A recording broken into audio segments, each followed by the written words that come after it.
Jumadiyah yang tinggal di kawasan pesisir kota Kendari, Sulawesi Tenggara, merasakan perubahan besar dalam hidupnya. Selama 10 tahun ia harus hidup tanpa akses listrik dan MCK yang layak.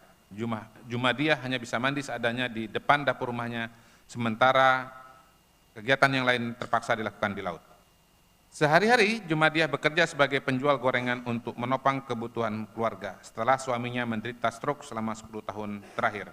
Setelah rumahnya direnovasi melalui program BSPS, kini Jumadiyah dan suaminya dapat hidup lebih nyaman dan sehat dengan akses listrik serta sanitasi yang layak. Dari sisi pembiayaan perumahan melalui KPR subsidi FLPP atau fasilitas likuiditas pembiayaan perumahan, Ibu Idayani 38 tahun, seorang single parent dengan 4 orang anak yang berprofesi sebagai wirausaha laundry, merasakan langsung manfaat program ini.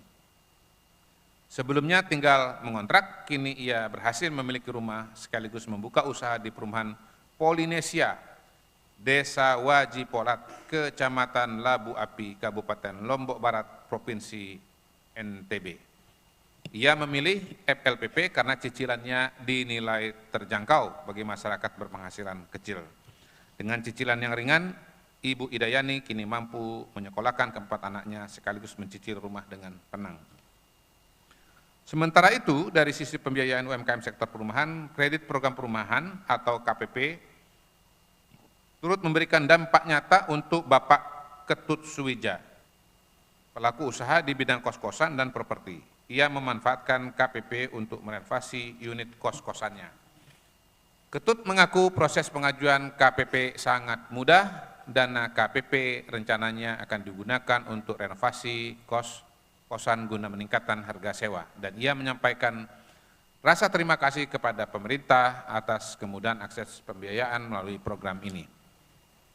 Kisah-kisah di atas menjadi bukti bahwa program 3 juta rumah melalui berbagai jalur dan skema pembiayaan telah memberi dampak langsung bagi kehidupan masyarakat di berbagai wilayah di Indonesia. Hingga 15 Juni 2026, sebanyak 38 event telah terselenggara dengan capaian 1,19 juta pengunjung, perputaran ekonomi 86 miliar, keterlibatan 4.670 pelaku UMKM, serta manfaat bagi 30.873 tenaga kerja, pekerja seni dan komunitas. Pariwisata merupakan salah satu pilar yang secara langsung menyentuh kehidupan masyarakat, menciptakan lapangan kerja, menggerakkan ekonomi desa, dan memperkuat identitas budaya bangsa. Karena itulah sektor ini menjadi salah satu prioritas yang secara eksplisit tercantum dalam Asta Cita Presiden Prabowo Subianto. Memasuki semester 2 2026, pemerintah menyiapkan paket stimulus yang diarahkan untuk mendorong pergerakan ekonomi di 2 momen strategis, libur panjang sekolah Juni-Juli dan Natal, serta tahun baru di penghujung tahun. Kolaborasi pemerintah dan swasta ini dirancang bukan hanya untuk menggerakkan sektor pariwisata, tetapi juga untuk mendorong